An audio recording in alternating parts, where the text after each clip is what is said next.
नमस्कार दोस्तों, मैं सत्येंद्र सिंह। आज मैं बात करूंगा दिल्ली में केजरीवाल की जो हार हुई है विधानसभा चुनाव में, उसके बारे में बात करूंगा कि उस हार में कांग्रेस की क्या भूमिका थी। बात करूंगा केजरीवाल के भविष्य के राजनीति के क्या संकेत मिल रहे हैं। दरअसल कल विधानसभा चुनाव के जो परिणाम आए हैं उसके बाद से इसको काफी बढ़ा चढ़ा के पेश किया जा रहा है। निश्चित रूप से ये परिणाम केजरीवाल के खिलाफ हैं। केजरीवाल के 11 साल के कार्यकाल के खिलाफ इनकम्बेंसी थी और केजरीवाल के खिलाफ मैंडेट है। इसे भारतीय जनता पार्टी के पक्ष में भी मैंडेट के रूप में देखा जा सकता है, लेकिन इसको इतना बढ़ाया चढ़ाया जा रहा है कि कुछ लोग यहां तक कहने लगे हैं कि अब केजरीवाल के राजनीतिक भविष्य पे सवाल खड़ा होने लगा है। अपोजिशन तो ठीक है, कुछ लोगों को मानना है कि भाई दिल्ली को केजरीवाल से मुक्ति मिल गई। सवाल उठता है कि क्या केजरीवाल को दिल्ली में इस तरह से लोग उनसे नाराज थे? क्या वो नाराजगी चुनाव में दिखी? अगर हम सही परिदृश्य में देखें तो निश्चित रूप से भारतीय जनता पार्टी के लिए दिल्ली में बड़ी जीत है। उस बड़ी जीत का कारण यह है कि पहले तो 3 दशक बाद लगभग या 27 सालों के बाद भारतीय जनता पार्टी दिल्ली में पावर में आई है। एक काफी बड़े अकाल या काफी बड़े सूखे के बाद भारतीय जनता पार्टी सत्ता में लौटी, तो एक तरह से उनके लिए बहुत बड़ी जीत है, और वो भी काफी बड़े मैंडेट के साथ, 48 सीटों के साथ लगभग। तो भाजपा के लिए बड़ी जीत है। भारतीय जनता पार्टी के लिए बड़ी जीत इस मायने में भी है कि भाजपा के जो शिखर लीडरशिप है, नरेंद्र मोदी और अमित शाह जो अपने पीक पे थे, तब भी केजरीवाल 2 बार अपराजेय रहे या उनको हराने में सफल रहे, और वो भी तब उनको 62 और 67 सीटें मिली थी। आज भारतीय जनता पार्टी ने केजरीवाल को हराया है और यह उनके लिए वाकई एक सुखद पल है भारतीय जनता पार्टी के लिए, और एक बड़ी जीत है। उसको सेलिब्रेट करने का उनके पास मौका है। लेकिन जो लोग मूल्यांकन करते हैं, जो सवालों को राजनीतिक अपने अफिनिटी या अपने लगाव से परे हटकर देखते हैं, जब वो इस बात को बोलेंगे केजरीवाल का सफाया हो गया या दिल्ली ने केजरीवाल को नकार दिया या दिल्ली केजरीवाल मुक्त हो गई, तब शायद लगता है कि अतिरेक है। सवाल है कि भाजपा की जीत भले बड़ी हो, ये केजरीवाल की हार कितनी बड़ी है। विधानसभा सीटों के आंकड़े से देखें तो भाई ठीक है, 62 से 22 पे आप आ गए तो बड़ी हार है। लेकिन अगर दिल्ली के जनमानस को देखें या वहां के जनादेश में वोटर की रेशियो को देखें तो हम पाते हैं कि भाई भारतीय जनता पार्टी और आम आदमी पार्टी के बीच में महज 3% का वोट शेयर का डिफरेंस है। भारतीय जनता पार्टी 46 दशमलव कुछ % का वोट शेयर पाई है, तो केजरीवाल को 43 दशमलव कुछ % का वोट शेयर है। तो ये महज 3% के आसपास का डिफरेंस है। ये इतना बड़ा डिफरेंस नहीं है।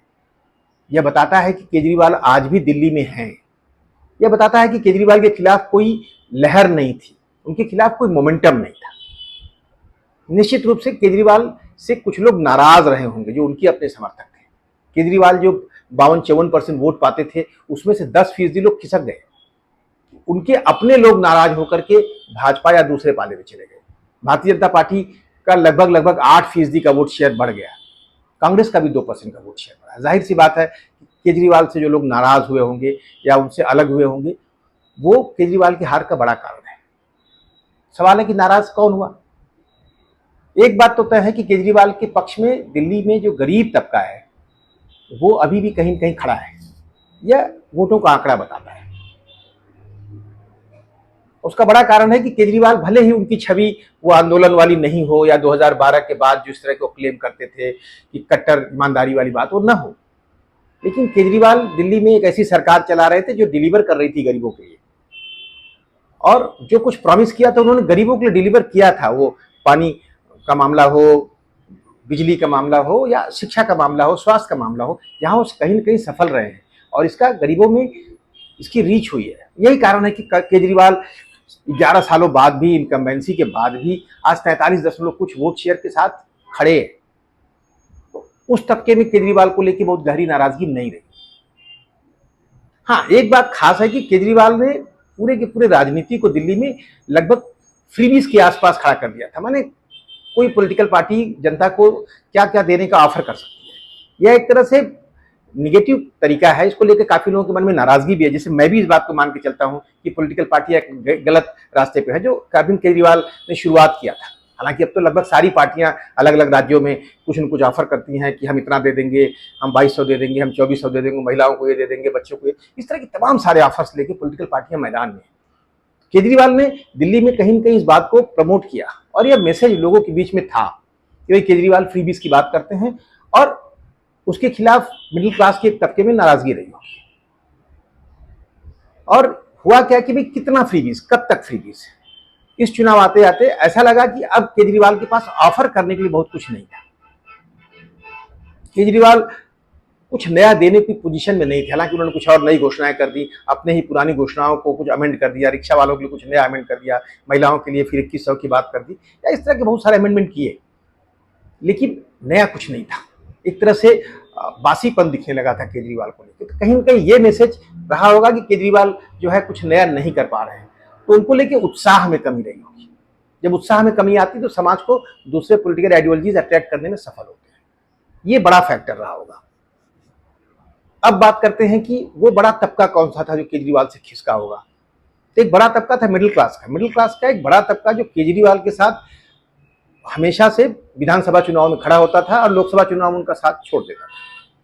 ये मिडिल क्लास का, मिडिल क्लास का तबका था, और थोड़ा बहुत लोअर मिडिल क्लास का रहा होगा, इसमें अपर मिडिल क्लास के भी लोग थे।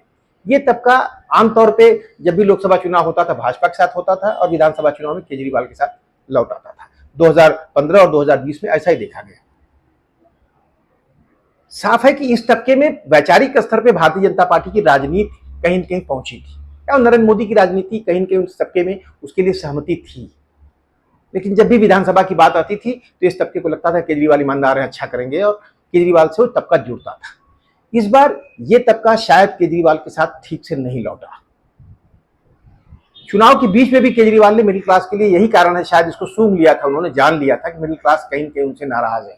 यही कारण है कि केजरीवाल ने एक बार मिडिल क्लास से सीधी बात की और उन्होंने घोषणा पत्र जारी कर दिया मिडिल क्लास का। लेकिन केजरीवाल भूल गए थे कि चुनाव के बीच में घोषणा पत्र ला करके आप आंदोलन जैसी बात नहीं कर सकते, लोगों को सड़क पर उतारने की बात नहीं कर सकते। यहां शायद केजरीवाल फेल हो गए। और भारतीय जनता पार्टी के पास उस मिडिल क्लास को ऑफर करने के लिए काफी कुछ था। एक तो वो middle class Bharatiya Janata party के साथ वैचारिक रूप से सहमत है पहले से भी, जो लोकसभा में उनके साथ जाता है।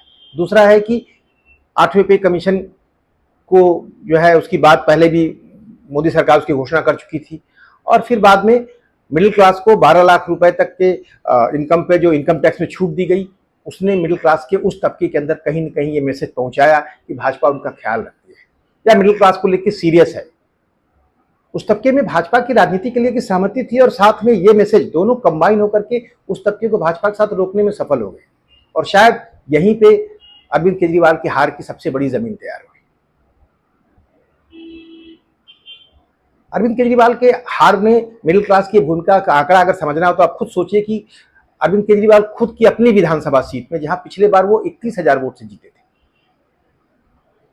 इस बार वो चुनाव हार गए, जबकि उस कॉन्स्टिट्यूएंसी का आकार लगभग 1 लाख वोटों का है, जहां 60,000 के आसपास वोट पड़ा था। वहां 31,000 की जीत का मतलब है कि उस तबके में कितनी बड़ी रीच रही होगी। और उस इलाके में मिडिल क्लास की बड़ी आबादी है, या मिडिल क्लास की कई दूसरी विधानसभाएं जहां पे सरकारी वर्कर्स हैं, एम्प्लॉयज हैं, वहां पे भी भारतीय जनता पार्टी को कांग्रेस, आम आदमी पार्टी में बढ़त दिखी। तो जाहिर सी बात है कि इस तबके में कहीं ना कहीं ये मैसेजिंग हुई होगी। और ये तबका स्लम में भी रहता है, कुछ लोअर मिडिल क्लास का वो तबका स्लम में भी होगा, जो कहीं न कहीं केजरीवाल के साथ ट्रांसफर होता था और फिर इस बार ट्रांसफर नहीं हुआ होगा। तो मेरा अपना मानना है कि मिडिल क्लास को केजरीवाल ठीक से एड्रेस नहीं कर पाए, और वो एक तरह से बीजेपी के साथ रुक गया। वहीं उसकी पॉलिटिकल बॉन्डिंग पहले से थी। केजरीवाल के पास उत्साहित करने के लिए कोई नए विचार नहीं थे, उनका घोषणा पत्र बेमतलब साबित हुआ, और वहीं पे उनके लिए हार की जमीन बन गई। यह आंकड़ा काफी बड़ा था अगर आप देखें तो। अभी तो 10% ही उनका आंकड़ा गिरा है, बल्कि विधानसभा और लोकसभा के बीच में जो शिफ्ट होता है वो उससे बड़ा है। तो मिडिल क्लास की एक बड़ी भूमिका रही होगी केजरीवाल के खिलाफ या उनके हार में। दूसरा है कि केजरीवाल इंफ्रास्ट्रक्चर के सवाल पे जब भी जो सवाल उठते थे उसको केजरीवाल ठीक से एड्रेस नहीं करते थे। वो यमुना की पानी की सफाई का मामला हो, या फिर दिल्ली में इंफ्रास्ट्रक्चर का सवाल हो, या शहर में प्रदूषण का सवाल हो, ये सालों साल दिल्ली के सामने एक बड़ी चुनौती है। इन सवालों पे केजरीवाल ने हमेशा एक एक्सक्यूज दिया कि भाई हम सरकार नहीं चला पा रहे हैं, हमें जेल में डाल दिया गया था, हम जेल में थे और हम सरकार नहीं चला पाए, कोरोना आ गया। इस तरह की एक्सक्यूजेज ने केजरीवाल की तार्किकता को कमजोर किया, और इसने कहीं न कहीं एक तबके को, मिडिल क्लास रहा होगा, कुछ दूसरे तबके के लोग जो इसको लेके ओवर सेंसिटिव हैं, उन्होंने भारतीय जनता पार्टी को सरकार सौंपना बेहतर समझा। उनके लिए एक बेहतर मॉडल है, क्योंकि दिल्ली में सही मायने में डबल इंजन की सरकार दिखेगी, या दिल्ली में डबल इंजन की सरकार की सही मायने में जरूरत है। क्योंकि दिल्ली एक ऐसा राज्य है जिसको राज्य सरकार और केंद्र सरकार मिलकर चलाते हैं। तो दिल्ली में सेंटर में नरेंद्र मोदी और राज्य में जो है बीजेपी की सरकार होगी, तो एक तरह से शायद डिलीवरी बेहतर हो। कुछ तबके के बीच में ये भी मैसेज गया और शायद यह भी केजरीवाल की मैसेजिंग में उनकी चूक हो गई। और हर तबके के लोग इस तरह के सवालों पे कहीं न कहीं भाजपा से जुड़े होंगे। केजरीवाल के हार के दूसरे कारणों की पड़ताल करें तो एक बड़ी खास बात है, वो एक इमोशनल कंटेंट है कि केजरीवाल जब जेल गए और उसके बहुत दिनों तक मुख्यमंत्री बने रहे और जेल से छूट के आने के बाद उन्होंने घोषणा की कि अब मैं मुख्यमंत्री पद छोड़ दूंगा। फिर इसके बाद आतिशी मरलेना को मुख्यमंत्री बना दिया गया, लेकिन ये बताया गया कि बस ये कुछ महीनों के लिए मुख्यमंत्री है और आतिशी मरलेना ने खड़ाऊ रख करके सरकार चलाना शुरू किया। ये शायद वो गलत फैसला था। आतिशी मरलेना को मुख्यमंत्री बनाने का फैसला शायद बेहतर फैसला था और इसको केजरीवाल पहले भी कर सकते थे जेल में रहते हुए, लेकिन उन्होंने पॉलिटिकल ढंग से अपना एडवांटेज समझा होगा, जो भी समझा होगा। और चलिए, जेल से बाहर आने के बाद भी उन्होंने मुख्यमंत्री बना दिया, तो फुल फ्लेज उन्होंने आतिशी मरलेना को मुख्यमंत्री बनाना चाहिए था। चलिए, वहां तक भी कुछ मामला ठीक था, लेकिन चुनाव जैसे ही आया, या उसके पहले भी केजरीवाल घोषणा कर चुके थे कि चुनाव होगा विधानसभा का, वो मेरे लिए तय होगा, मेरे लिए जनता का मैंडेट होगा और फिर मैं दिल्ली के मुख्यमंत्री पद पर लौटूंगा। ये शायद केजरीवाल का बहुत बड़ा ब्लंडर है। मेरा अपना मानना है कि इसने केजरीवाल की छवि को सबसे ज्यादा नुकसान पहुंचाया होगा, क्योंकि केजरीवाल अच्छी मरलेना को सामने रख के चुनाव लड़ सकते थे, वो एक अच्छी पोजीशन होती। केजरीवाल एक राष्ट्रीय नेता हैं, उनके बड़े सपने हैं, उस पर काम कर सकते थे और कम से कम चुनाव के दरमियान तो इस बात की मैसेजिंग की जा सकती थी। इसने केजरीवाल को लेकर के बहुत कंफ्यूजन क्रिएट किया लोगों के मन में और उनको लेकर के कहीं न कहीं इमोशनली लोग हर्ट भी हुए कि केजरीवाल पावर को लेकर इतना ज्यादा क्यों लालायित है। इसने उनकी जो फाइटर की छवि है, लड़ने वाले की छवि, उसको कमजोर किया। तो मेरा अपना मानना है कि ये जो मामला था केजरीवाल के लिए काफी बड़ा नुकसानदायक साबित हुआ। ये बेसिकली 3 बड़े सवाल है जो मुझे समझ में आया कि इन्होंने केजरीवाल को नुकसान पहुंचाया, बड़े पैमाने पर नुकसान पहुंचाया। अब बात होती है कि भाई केजरीवाल को कांग्रेस हराने में कितना सफल रही या उसकी क्या भूमिका थी। निश्चित रूप से कांग्रेस पार्टी दिल्ली के चुनाव में उसको बहुत समझ में नहीं आया क्या करे और आखिर के मोड़ पे चुनाव मैदान में पूरी ताकत से उतरी और कांग्रेस पार्टी को उतरना ही था, उसकी मजबूरी है, क्योंकि कांग्रेस पार्टी को सरवाइव करना है। कोई भी पॉलिटिकल पार्टी को सरवाइव करना तो उतरना था। अगर कांग्रेस का आपके साथ गठबंधन नहीं था तो कांग्रेस अलग थलग नहीं पड़ सकती थी। अब आकलन के स्तर पे कुछ लोग कह सकते हैं कि भाई कांग्रेस पार्टी का जो वोट शेयर है 6% के आसपास है, अरविंद केजरीवाल का 43%, अगर दोनों मिल जाते तो जीत की गणित बन जाती, या लगभग 20 के आसपास वो सीटें हैं जहां पर आप देखिए 2-3 हजार के मार्जिन से आम आदमी पार्टी हारी है और कांग्रेस के प्रत्याशी को 3 हजार से ज्यादा वोट मिले हैं। वो अरविंद केजरीवाल की भी सीट है, वो सिसोदिया की भी सीट है, लेकिन ये आकलन थोड़ा गलत है। मेरा अपना मानना है कि शायद अगर दोनों साथ में चुनाव लड़ते एक साथ तो भी शायद इस तरह से पूरा वोट ट्रांसफर नहीं होता, ये स्थिति नहीं बनती है। लेकिन फिर भी मेरा अपना मानना है कि तो पहले हो चुका था कि भाई दोनों के बीच में गठबंधन नहीं है, तो उसके बाद कांग्रेस पार्टी के पास पूरी ताकत से लड़ने के अलावा कोई विकल्प नहीं था। लेकिन कांग्रेस पार्टी कुछ बड़ा नुकसान नहीं कर पाई। कांग्रेस पार्टी का महज 2% का वोट शेयर बढ़ा है। हो सकता है कुछ माइनॉरिटी और दलितों के इलाके में कुछ बड़ा वोट शेयर मिला होगा, बाकी जगहों पे कांग्रेस पार्टी को काफी छोटा वोट शेयर मिला है। अगर वो 4 विधानसभा सीटें जहां आम आदमी पार्टी के मुस्लिम प्रत्याशी चुनाव जीते हैं और बड़ी मार्जिन से जीते हैं, वहां कांग्रेस के प्रत्याशी 10,000 के आसपास वोट पाने में सफल हुए। बाकी जगहों पे माने संदीप दीक्षित जैसे लोग 3,000 के आसपास वोट पाए हैं। तो जाहिर सी बात है कि कांग्रेस पार्टी पूरी ताकत से लड़ने के बाद भी इस चुनाव में कोई बड़ा हस्तक्षेप नहीं कर पाई थी। यह चुनाव बाइपोलर था और इस चुनाव में केजरीवाल और केजरीवाल के खिलाफ वोटिंग का पैटर्न था। लोग या तो केजरीवाल के पक्ष में वोट कर रहे थे या उनके खिलाफ वोट कर रहे थे। यही कारण है कि केजरीवाल का वोट शेयर, मेरा अपना मानना है कि अगर इस तरह की गोलबंदी नहीं होती तो शायद केजरीवाल का नुकसान और भी हो सकता था, लेकिन केजरीवाल इस गोलबंदी के नाते दलित और माइनॉरिटी का भी वोट केजरीवाल के साथ इकट्ठा रहा और इसी गोलबंदी में जो है बेसिकली भारतीय जनता पार्टी बड़े वोट शेयर को, जो केजरीवाल के खिलाफ नाराजगी है, उसको अपने पक्ष में खींचने में सफल रही। वो भी उनके पक्ष में जाता है। अगर कांग्रेस पार्टी बहुत अच्छी पोजीशन में होती तो शायद चीजें, या 2 साल से काम किया होता तो शायद चीजें कुछ थोड़ी अलग होती। तो मेरा अपना मानना है कि कांग्रेस पार्टी किसी ऐसी भूमिका में नहीं थी जिसने केजरीवाल को हरा दिया। केजरीवाल हारे हैं तो अपनी कुछ खामियों से, अपनी कुछ गलतियों से। और लेकिन कुल मिलाकर यही है कि केजरीवाल की जो हार है इसके बावजूद ये हार इतनी बड़ी नहीं है कि दिल्ली ने राउट कर दिया, उनका सफाया कर दिया और दिल्ली ने उनसे मुक्त हो गई है, ऐसा नहीं है। केजरीवाल आज भी दिल्ली में हैं। यहीं पे सवाल उठता है केजरीवाल की भविष्य का। केजरीवाल के लिए अभी भी दिल्ली में करने को बहुत कुछ है। केजरीवाल 22-23 सीटों के साथ उनकी पार्टी विधानसभा में होगी। आतिशी मरलेना चुनाव जीती हैं, तो गोपाल राय है, तो उनके पास सदन में लीडरशिप भी है ठीक ठाक। एनडीएमसी उनके पास है, दिल्ली में कार्यकर्ताओं की बड़ी फौज है, इतना बड़ा सपोर्ट सिस्टम है। और सामने जो है भारतीय जनता पार्टी के सामने अब कोई दूसरा रास्ता नहीं है कि सरकार को आपको डिलीवर करके देना होगा, क्योंकि जनता ने आपको ऐसा मैंडेट दिया है कि आपको दिल्ली को बेहतर करना होगा, तो उनके ऊपर वो दबाव है। और केजरीवाल आंदोलन से उपजे नेता हैं, एनजीओ चलाए हैं, लड़ना जानते हैं, सड़क उतरना जानते हैं। अगर केजरीवाल दिल्ली के सवालों पे सजग रहेंगे तो उनकी राजनीति खारिज हो जाएगी, ऐसा नहीं है।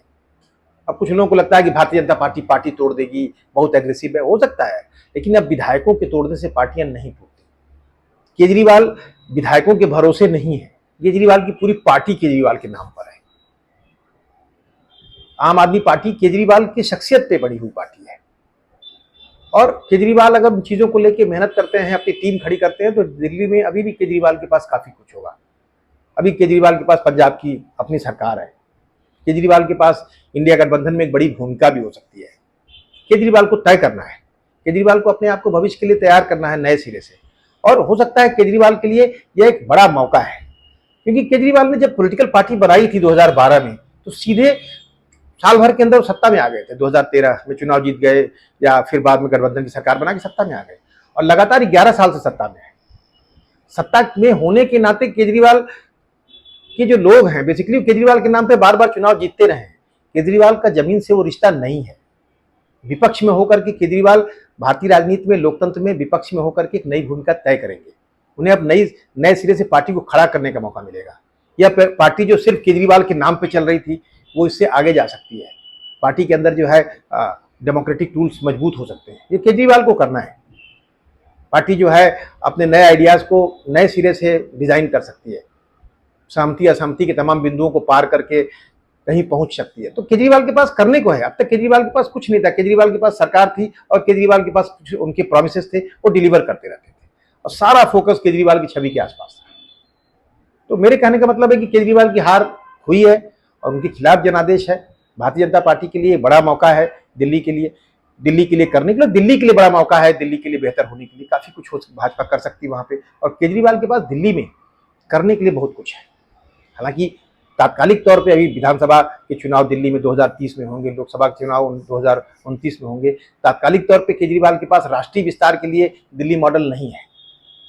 कल तक दिल्ली में जो कुछ वो करते थे, या दिल्ली का मॉडल पूरे देश में दिखाते थे, वो मॉडल लेकर के अपनी राजनीति को आगे ले जा रहे थे, वो शायद नहीं है। लेकिन दिल्ली में अपने संघर्षों से अपनी राजनीति को खड़ी करेंगे नए सिरे से। उनको अपनी राजनीति को नए सिरे से डिफाइन करने का मौका मिला है। मेरा अपना मानना है कि जीत हार लोकतंत्र में होता रहता है। केजरीवाल की हार जो है, जो भी हुआ है, उनके 11 साल के कार्यकाल के खिलाफ जनादेश है। लेकिन ये हार ऐसी नहीं है कि केजरीवाल दिल्ली से बाहर निकल गए हैं। आज भी केजरीवाल दिल्ली की राजनीति में है। उनको पूरी तौर पर खारिज करना एक जल्दबाजी होगी और बहुत बड़ी बेवकूफ़ी होगी। राजनीति में कुछ भी होता है, केजरीवाल के पास मौका है। भविष्य में केजरीवाल कैसे पार्टी को लेके जाएंगे, ये देखना है, और क्या होता है। बहरहाल बात करेंगे फिर किसी और विषय पे। तब तक के लिए नमस्कार।